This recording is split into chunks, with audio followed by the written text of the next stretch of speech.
And yesterday, the Clinton campaign joined an effort started by Green Party candidate Jill Stein for an official recount in Wisconsin.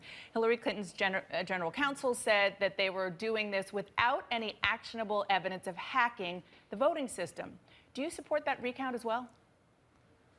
It's taking place. The Green Party has the legal right to do it. We have recounts probably almost every election. There's a recount. No one expects there to be profound change, but there's nothing wrong with going through the process. The issue right now, it seems to me at this particular moment in American history, is whether Donald Trump is going to keep faith with the promises that he made to the American people. As you'll remember during the campaign, Dana, he talked about the fact that he would take on the pharmaceutical industry and lower drug prices in this country. And I'm a little bit nervous, but I haven't heard too much about that since he's been elected. He said that Medicare should be able to negotiate prices with the drug companies, that we should be able to import cheaper medicine from Canada and other countries. I look forward to doing that.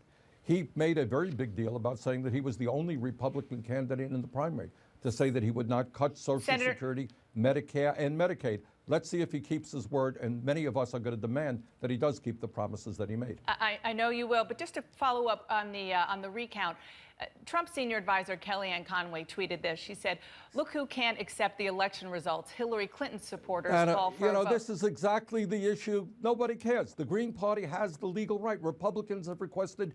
I think the governor of North Carolina right now is thinking about doing a recount. That's a legal right. They do it.